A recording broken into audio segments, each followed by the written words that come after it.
Assalamualaikum warahmatullahi wabarakatuh. Waalaikumsalam warahmatullahi Bismillahirrahmanirrahim. Bismillah, alhamdulillah. Wassalatu wassalamu ala rasulillah Sayyidina Muhammad ibn Abdillah wa ala alihi wa ashabihi wa azwajihi wa dzurriyyatihi wa ahli baitihi wa man tabi'ahum bi ihsan ila yaumil qiyamah. Para alim, para ulama, para sesepuh, seluruhnya yang hadir, yang sangat kita muliakan, para habaib yang kita hormati dan kita banggakan, Bapak Kapolri, Bapak Sigit, dan seluruh jajaran tinggi Polri Indonesia. Dari TNI ada Pak Wakasat, dari Pak Wakil Kasau, tak kelihatan disorot lampu. Lengkap kayaknya ya. Lampu nih padang-padang. Satu aja lampunya itu. Wah, kelihatan. Silonya luar biasa.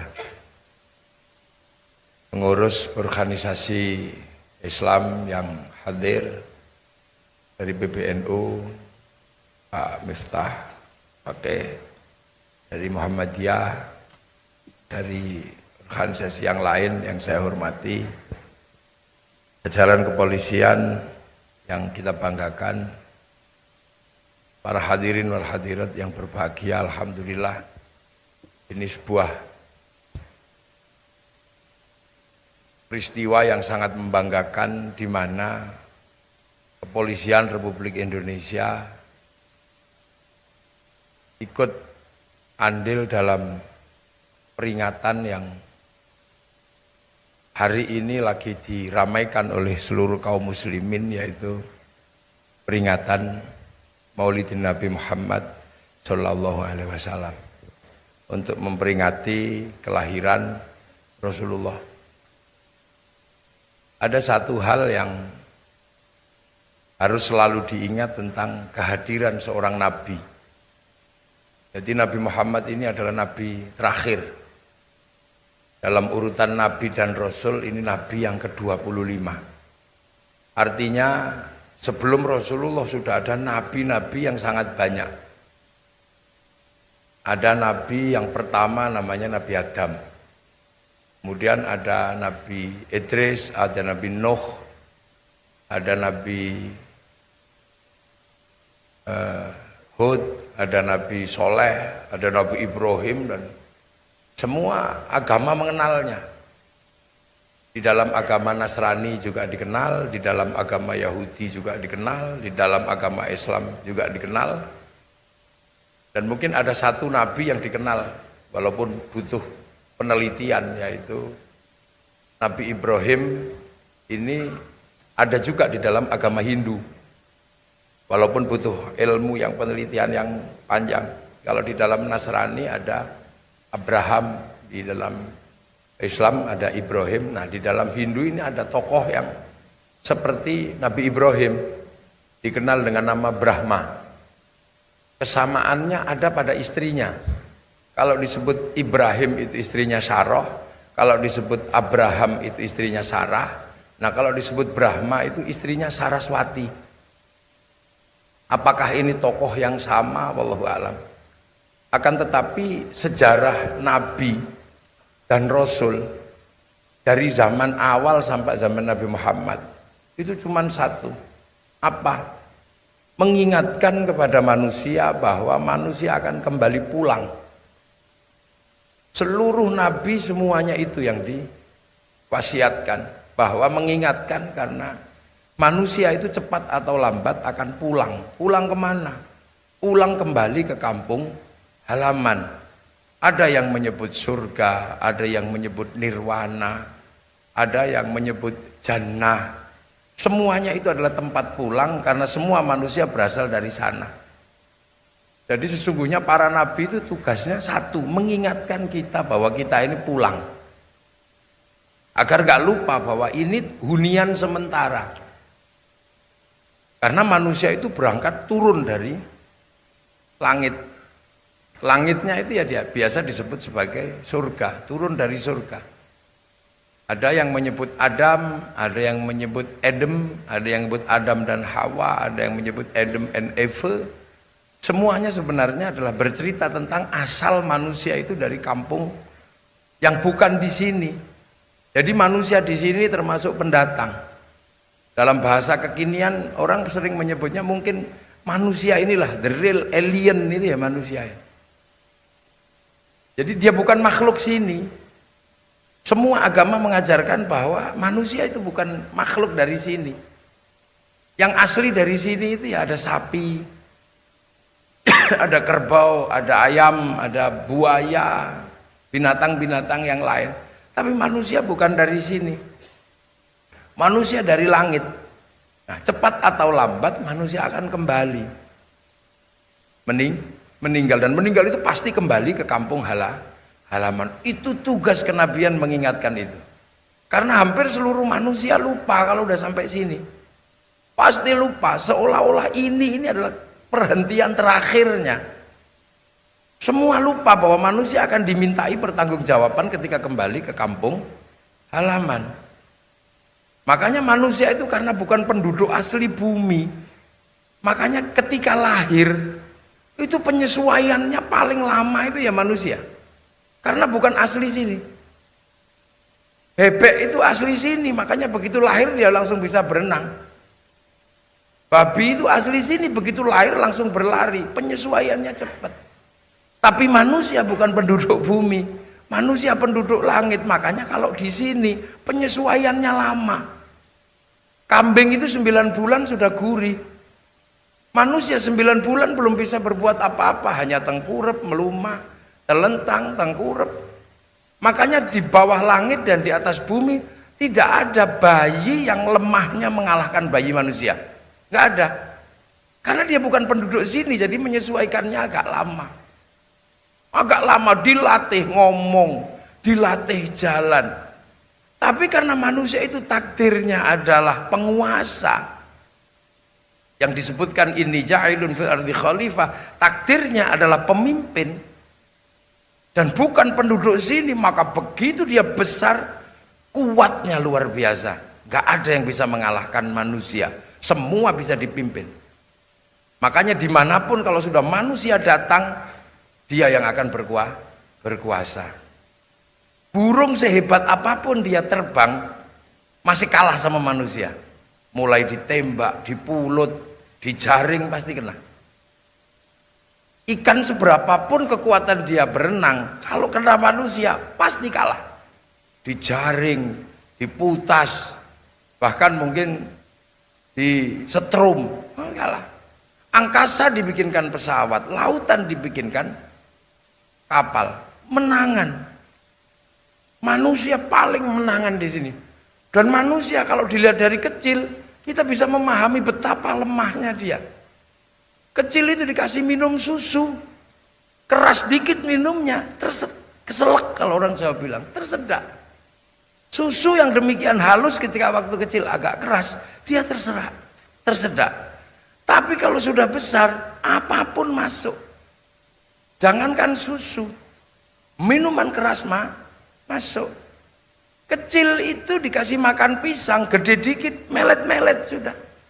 Tapi kalau udah besar apa aja masuk. Bahkan aspal juga masuk. Gitu loh. Itu manusia. Aspal, oli, apa saja masuk. Ini manusia. Dari dulu monyet, terenggiling itu ada di hutan. Nggak ada masalah, utuh hutan itu. Tapi begitu manusia yang datang, hutan habis. Nggak tahu sih, loh ya habis. Ya nggak apa-apa tepuk, oh nggak apa-apa. Ada Pak Kapolri nggak apa-apa tepuk tangan boleh. Lah ya, habis. Gunung itu kalau dari awal cuman ditunggu terenggiling apa awet. Tapi begitu ada manusia datang, gunung juga habis. Itulah manusia. Makanya manusia ini harus selalu diingatkan. Boleh kamu ambil tapi secukupnya. Jangan terlalu rakus. Karena nanti kita ini pulang. Makanya polisi, TNI, pejabat pemerintah boleh ambil apa saja yang penting untuk kemaslahatan umat. Demi apa? Karena manusia kalau nggak ditahan apapun pasti habis, karena kita ini manusia. Nggak ada yang nggak habis kalau udah sama manusia. Nah makanya selalu diingatkan, kamu pulang, maka jujurlah dalam hidup. Makanya Rasulullah pun sama, ketika ngingetin kita ini mau pulang, jujurlah dalam hidup. Wong kita ini mau pulang. Amanahlah dalam hidup, wong kita ini mau pulang. Tabligh, sampaikan apa pesan Allah, sampaikan. Gak usah banyak ditutup, kalau dijalankan ya syukur, enggak ya enggak apa-apa, terserah. Fatonah, harus cerdas. Makanya Rasulullah ini jujur, karena besok berangkat itu ya bekalnya jujur. Karena jujur itu semua manusia bisa terima. Amanah juga sifat yang semua manusia bisa terima. Tabligh, kewajiban yang harus disampaikan. Persoalan dipakai atau tidak ya urusan, tanggung aja nanti. Cerdas, nah ini yang kemudian untuk apa? Karena manusia ini memang rumit. Apalagi kalau melihat kelahiran Rasulullah, harus menyampaikan sesuatu dengan jujur dan amanah terhadap orang-orang yang waktu itu ada di Makkah. Di Makkah ini adalah orang yang belum pernah mendapatkan nabi. Karena nabi sebelumnya itu dari Bani Israel. Dari keturunan Nabi Ibrahim yang dari Nabi Ishak. Jadi Nabi Ibrahim itu punya anak dua, yang satu Ishak, yang satu Ismail. Yang Ishak punya anak namanya Yakub atau Israel. Israel punya anak 12 dikenal dengan nama Bani Israel. Nah selama ini Nabi itu selalu dari Bani Israel, dan posisinya adanya di Makkah, tidak di Makkah, tapi di Filistin. Paling jauh sebagian besar Madinah. Makanya ketika laqad ja'akum rasulun min anfusikum, aku utus utusan dari bangsamu, itu sulitnya luar biasa. Orang Mekah nggak ngerti Nabi, nggak ngerti Nabi, sehingga ketika Nabi mengatakan saya Nabi, orang Mekah nggak ngerti Nabi itu apa. Karena sebelumnya belum pernah ada Nabi dari bangsa Arab, sebelumnya selalu Bani Israel. Satu contoh, polisi sudah ngerti yang namanya kiai. Makanya ketika saya datang pasti disambut karena konsep kiai sudah dipahami oleh polisi. Beda dengan seandainya saya datang ke pedalaman Irian sana, mereka nggak pernah ngerti konsep kiai. Mungkin bentuk kayak saya dikira tim pemburu babi. Bisa jadi. Kenapa? Karena mereka tidak punya konsep kiai. Nah, orang Mekah ini nggak punya konsep nabi, dia nggak ngerti. Karena sebelumnya belum pernah ada nabi. Makanya laqad ja'akum rasulun min anfusikum. Ini orang Mekah nggak ngerti apa nabi. Tapi Rasulullah harus menyampaikan sesuatu, mengingatkan kembali. Maka Rasulullah dengan kejujurannya, dengan keamanahannya, dengan tablighnya yang harus disampaikan, Rasulullah harus cerdas. Karena yang diajarkan Rasulullah itu bertolak belakang dengan adat budaya Arab. Jadi jangan dikira yang diajarkan Rasulullah itu adalah sesuai dengan kebudayaan orang Arab. Tidak. Yang diajarkan Rasulullah itu bertolak belakang dengan kebudayaan orang Arab. Orang Arab itu nabinya banyak, tapi diajari Tuhannya banyak. Diajari Tuhan satu. Itu kira-kira sulitnya kayak apa? Yang biasanya Tuhannya banyak dikasih Tuhan satu. Yang biasanya ada patungnya diajarkan tidak ada patung. Itu sulitnya luar biasa, butuh kecerdasan yang luar biasa. Arab itu nggak ada air, tapi sebelum ibadah orang disuruh toharo. Toharo itu pakai air. Jadi pembersihan menggunakan air di tempat yang susah air, diminum aja susah. Apalagi ini disuruh wudhu, bahkan disuruh jinabat. Ini secara sosiologi dan antropologi berbalik. Nggak nyambung. Tempat nggak ada air disuruh beribadah menggunakan air. Apalagi kalau jinabat sulitnya luar biasa, diminum aja susah, apalagi dibikin mandi. Sementara jinabatnya orang sana kan nggak kayak orang sini. Walaupun polisi itu kuat-kuat, paling jinabatnya seminggu sekali, kalau enggak sebulan sekali. Lah kalau orang Arab kan semalam bisa 8 kali. Karena kuat, coba air yang sulit dia harus pakai untuk jinabat. Makanan susah di sana, disuruh zakat, disuruh sedekah. Padahal cari makanan harus berburu, harus sulitnya luar biasa. Di sana panasnya luar biasa, tapi disuruh puasa. Coba bisa dibayangkan, tempat yang panas disuruh puasa. Orang sini kalau dulu puasa nggak susah, karena banyak tempat yang teduh, capek dikit masuk ke air. Apalagi ketika disuruh tawaf wajib itu. Itu bagi orang Arab sulitnya luar biasa mengendalikan diri. Kenapa? Karena yang perempuan disuruh buka muka, terus disuruh buka kaki, jadi mukanya kelihatan, kakinya kelihatan. Itu bagi orang Arab luar biasa berat. Karena lihat muka, lihat kaki itu syahwatnya luar biasa. Tradisi di sana. Makanya orang kalau nikah suruh lihat muka, tangan, tidak boleh lihat kaki, karena kaki itu ekstrim kalau di sana. Ya, lihat kaki. Sementara pada saat yang sama, yang laki-laki disuruh muter dengan baju yang nggak boleh dijahit. Coba, itu kalau nggak kuat tinggal wes gitu aja kan selesai itu. Artinya dalam pandangan tarbiyah pendidikan, Rasulullah butuh kecerdasan yang luar biasa karena mengajarkan sesuatu yang bertolak belakang dengan prinsip budaya Arab. Dan dengan kejujurannya Rasulullah berhasil. Karena apa? Rasulullah membangun sistem komunal. Sistem komunal itu apa? Sistem hidup bersama. Sistem hidup bareng, berbagi rumah, berbagi waktu, berbagi tempat. Setiap hari bersama sahabat. Jadi Rasulullah tidak mengajarkan, tapi hidup bareng memberikan teladan. Makanya laqad kana lakum fi Rasulillahi uswatun hasanah. Makanya Rasulullah itu contoh. Rasulullah tidak pidato mengajarkan, tidak bermauidhah hasanah, tapi mencontohkan hidup bareng. Siang malam berbagi rumah, berbagi waktu. Ya mungkin sama dengan Akpol. Waktu di ini, tapi Akpol komandannya nggak satu rumah. Tapi kalau di dalam tradisi santri di sini, hidup bareng itu dicontoh oleh ulama-ulama Indonesia. Dengan apa? Bikin pesantren.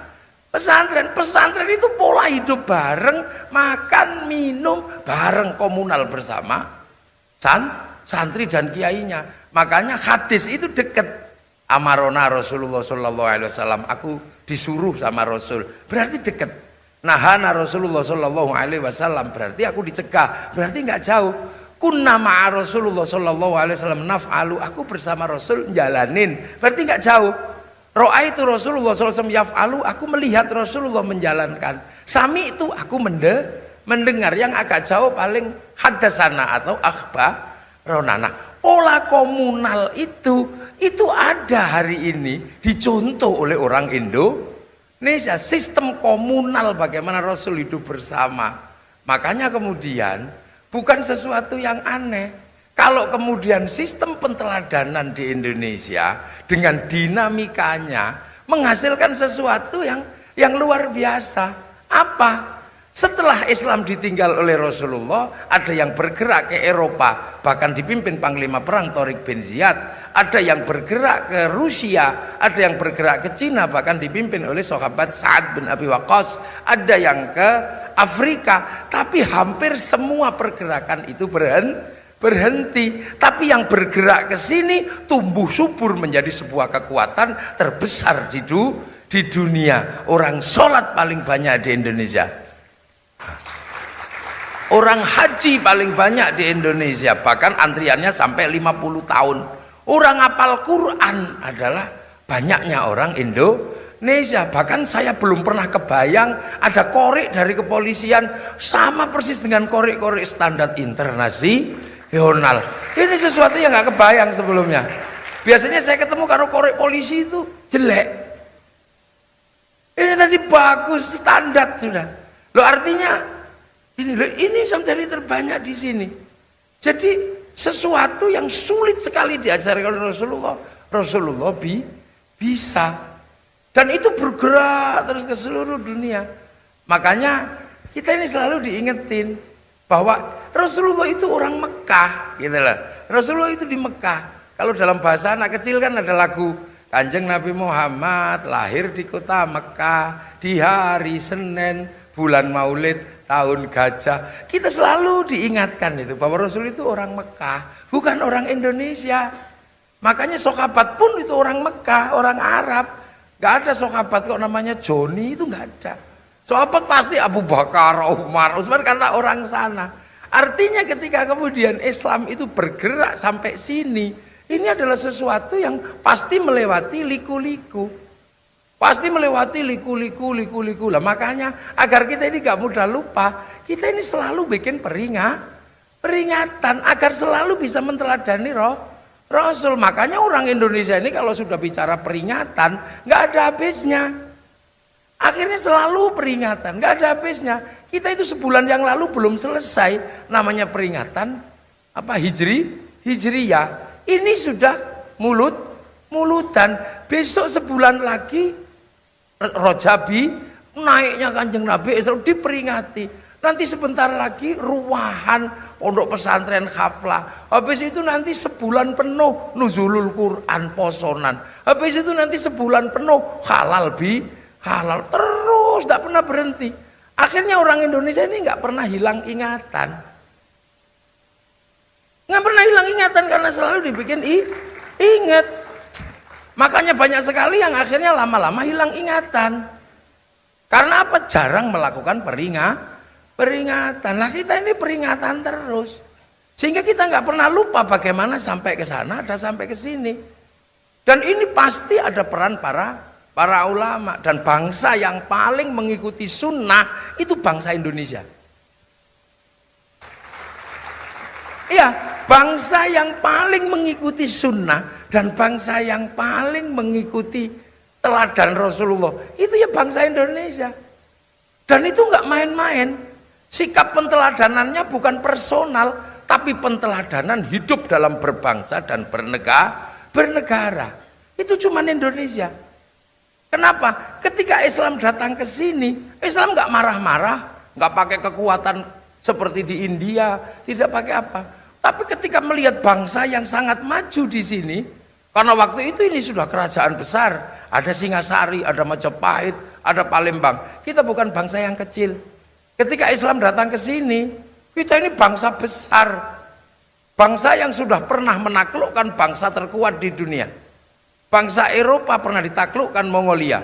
Bangsa Cina pernah ditaklukkan Mongolia. Habis luluh lantak. Bangsa Arab ditaklukkan Mongolia. Tapi begitu bangsa Mongolia datang ke Nusantara, luluh lantak dihajar oleh kekuatan Singasari. Habis.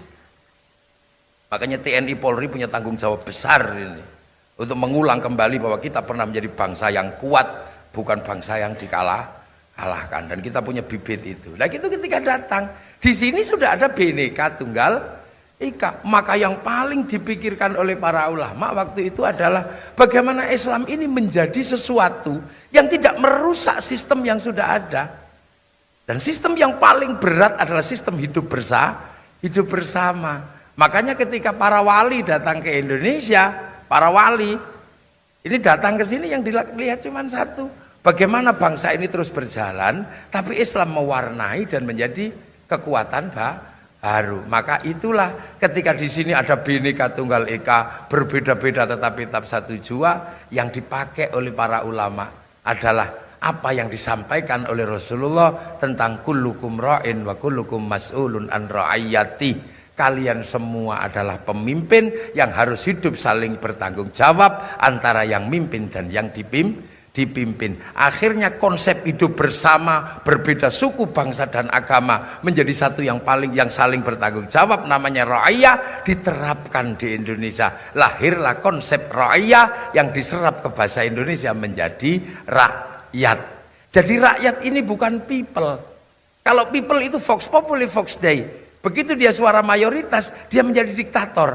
Makanya ada diktator mayoritas. Kita juga bukan komunis. Kalau komunis itu adalah proletariat. Begitu proletar kumpul, ada diktator proletariat. Tapi ro'iyah semayoritas apapun, karena dia harus hidup saling bertanggung jawab, maka tidak mungkin ada diktator mayoritas yang dilakukan oleh kaum muslimin. Kaum muslimin tidak akan pernah menjadi penindas, karena kaum muslimin berpegang teguh pada konsep ra'iyah yang kemudian dipakai secara konstitusi menjadi rakyat. Dan satu-satunya bangsa muslim dunia yang sanggup menerapkan konsep ra'iyah untuk warga bangsanya hanya muslim Indonesia. Makanya konsep ra'iyah inilah yang akhirnya ketika bersama-sama disebut musyarakah, yang akhirnya berada dalam bahasa masyarakat.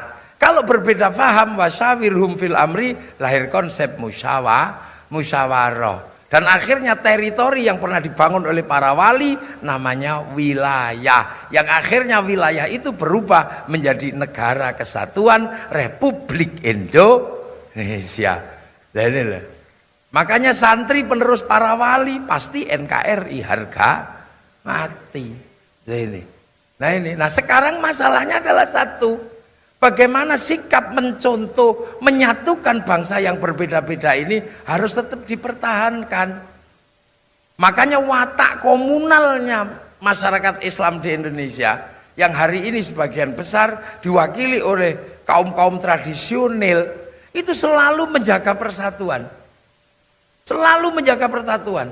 Dan dalam kehidupan sehari-hari selalu bersatu. Saya nggak tahu yang lain. Yang lain sudah susah dipersatukan di dalam agama. Tapi kalau santri, kiai, ini pengikutnya Kiai Miftah Fakih ini dari PBNU masih bersatu. Bahkan doa aja masih bersama. Yang lain kadang disuruh berdoa bersama udah nggak mau. Doanya sendiri diem-diem begini. Tapi loh iya, akhirnya orang susah dipersatukan. Tapi kalau santri doanya masih bersama, Pak Kapolri. Kiainya doang yang doa, santrinya aminah. Amin, amin, amin, amin, amin. Nanti kalau udah kecapean baru amin gitu. Kiainya paham langsung walhamdulillahirabbil alamin. Iya. Itu. Nah, nanti kemudian yang lain ikut berdoa. Kiai kita pengen berdoa. Kiai pengen berdoa. Ya sudah kalau gitu mari datang ke alun-alun kota. Lahirlah konsep istighosah dan zikir bersama. Kalau sudah berangkat ke situ, semua ro'iyah datang ke sana, masyarakat datang semua bersatu, masyarakatnya dipersatukan, roda ekonominya berputar. Karena ketika datang untuk doa bersama, yang datang tidak cuma manusia dengan badannya, bakul bakso juga datang, jualan balon juga datang, bakul gelaran juga datang. Apalagi kalau yang istighosah putri, kompor juga datang, semua terjadi. Dan ini sesuatu yang luar biasa, persatuan terjaga, ekonomi berputar. Untuk apa? Mengingat sesuatu tentang Rasulullah.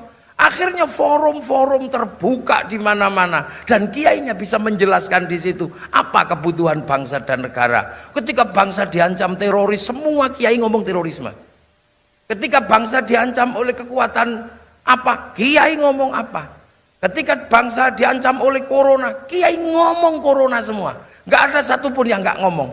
Sampai akhirnya cara-cara seperti itu menghasilkan sesuatu yang luar biasa. Santri tidak pernah menolak dan polisi kerjaannya lebih enteng.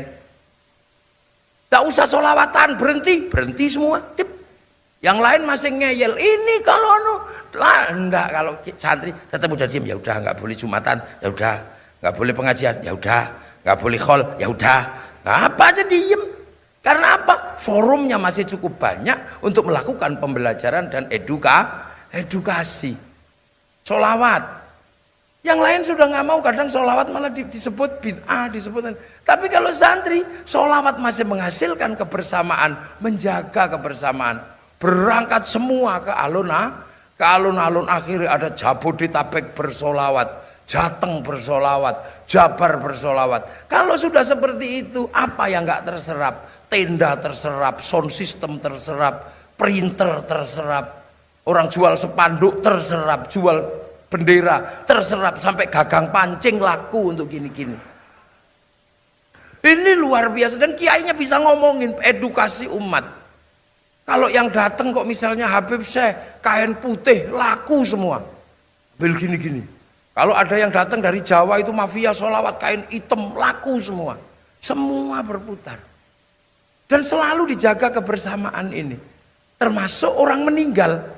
Di Indonesia dijaga kebersamaannya. Jangan sampai ada orang meninggal yang lain merasa sendiri. Akhirnya berkumpul 3 hari, 7 hari, bacain Yasin, sampai 40 hari, sampai 100 hari, bahkan 1000 hari. Ini apa yang gak terserap? Ayam terserap, anggur Cina terserap, apa aja terserap, roda ekonomi berputar. Makanya kalau dihitung berapa triliun yang dikeluarkan oleh masyarakat untuk ikut menjaga bangsa dan negara, untuk menjaga kerukunan bangsa dan negara, untuk menjaga kebersamaan. Kalau seandainya itu dibebankan kepada negara, bangkrut negara. Sampeyan hitung, coba Kapolri mengadakan kegiatan seperti ini aja berapa ini biayanya? Ini baru di satu tempat, belum nanti di angkatan darat, belum yang di kampung-kampung. Saya sebulan belum pulang. Muter terus untuk apa? Ngeladeni mulutan. Ini saya baru pulang dari Bengkulu. Nanti malam masih di sini, besok langsung ke Surabaya. Muter terus untuk apa? Menjaga kebersamaan ini agar jangan sampai ruang edukasi itu hilang. Nah, ini biaya semua. Di sini aja berapa biayanya di satu tempat? Itu belum ongkos kiainya, belum. Duh, artinya bahwa itu sangat luar biasa. Masyarakat ikut menjaga bangsa dan negaranya dengan pola-pola yang di luar sistem negara. Dan negara diuntungkan karena apa? Roda ekonomi berputar. Ada orang mati masih kumpul. Dan kemudian kesadaran tentang Rasulullah itu di Mekah. Dan di sini ini jarak yang jauh pasti ada orang-orang yang membawa Islam sampai ke sini. Orang-orang itu diziarahi, ada yang disebut kiai, ada yang disebut wali. Nah, kalau sudah pergi ziarah, bis pariwisata laku. Coba, makanya ketika corona nggak ada orang ziarah, bis pariwisata libur, nggak laku. Oh, itu bis pariwisata laku semua. Roda ekonomi transportasi laku. Makanya kalau gak ada ziarah berhenti. Nah, kalau sudah sampai di makamnya para wali, orang jual nasi. Aghisuna li ajlillah wa gunu'au nanalillah asanakhdha bifadlillah. Rukun, gak ada yang ribut. Tiba-tiba ada satu yang datang, gak bawa jamaah. Semua rombongan di makam curiga. Ini mau ngapain orang ini? Sendirian, pakai baju bagus, jangan-jangan copet. Gitu. Tiba-tiba ternyata apa? Dia buka jaketnya begini, isinya speaker kecil. Rombongan dari Mabes Polri ditunggu di base. Gitu. Nah, ini sesuatu yang terjadi di tengah masyarakat. Kerukunan terjaga, roda ekonomi berputar.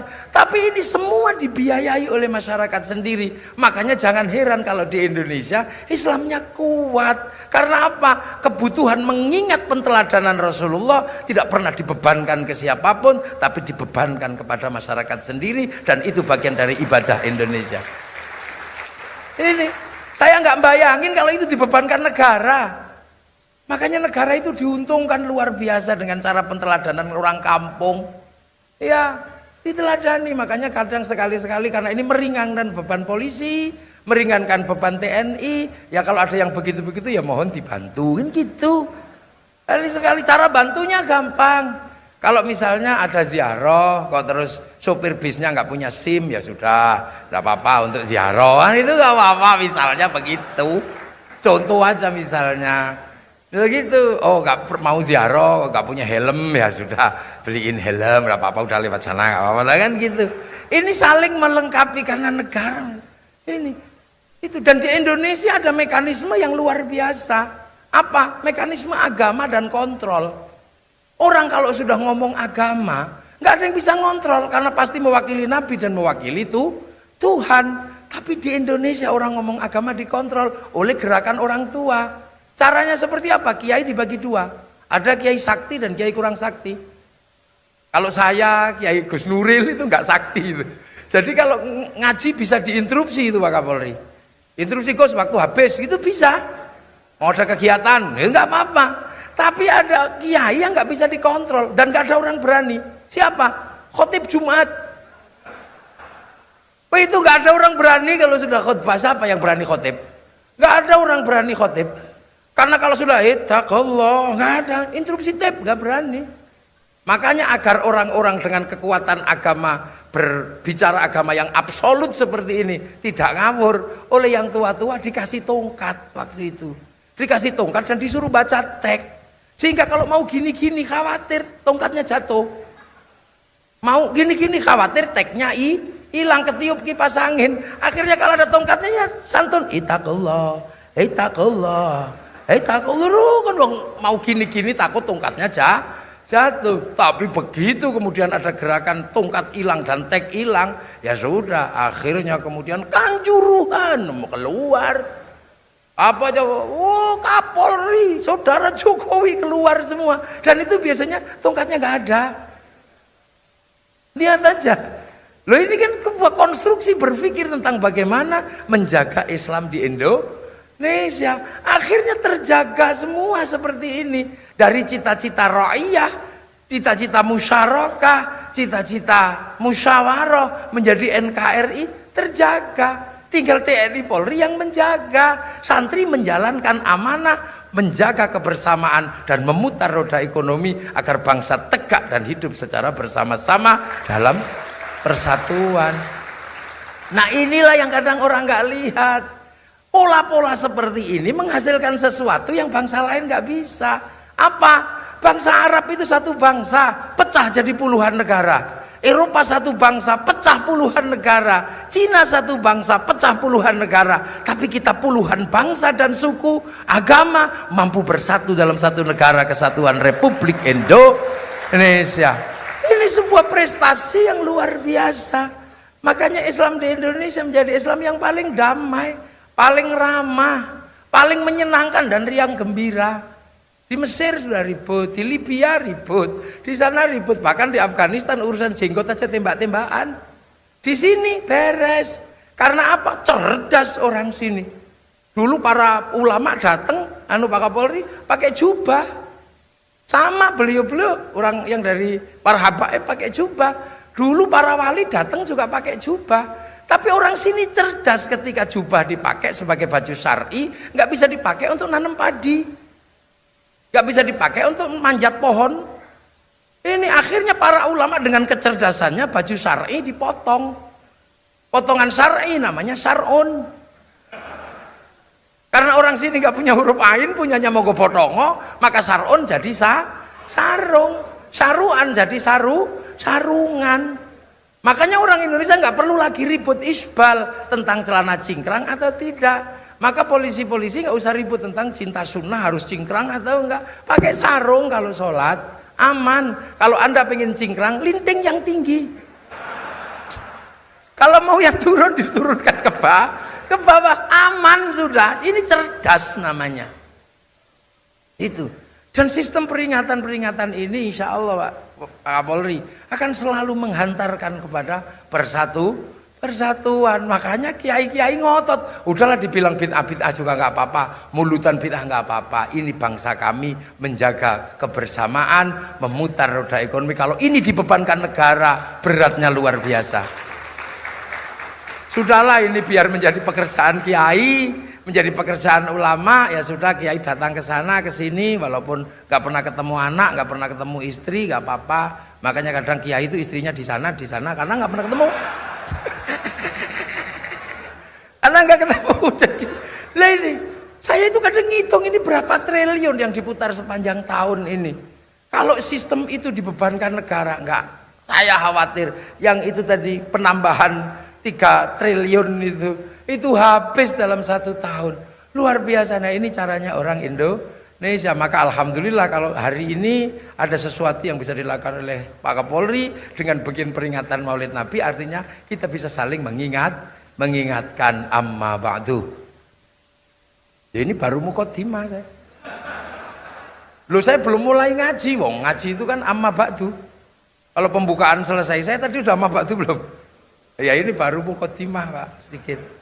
Ini baru sama Ba'du, tapi ya enggak apa-apa karena udah siang. Nanti kalau masih mau diperpanjang ya tahun depan lah, enggak apa-apa. Atau di peringatan yang lain lagi, saya senang besok Isra Mi'raj dibikin lagi gini Pak Kapolri. Iya, biar selalu saling bisa mengingatkan. Iya, karena tahun depan bulan depan Isra Mi'raj itu adalah peringatan naik ke langit. Nah, ke langit itu sekarang teknologi semua ada teknologi langit, teknologi hard disk. Nanti tahun depan tak kalau masih berkesempatan kita cerita lagi tentang ini, enggak apa-apa.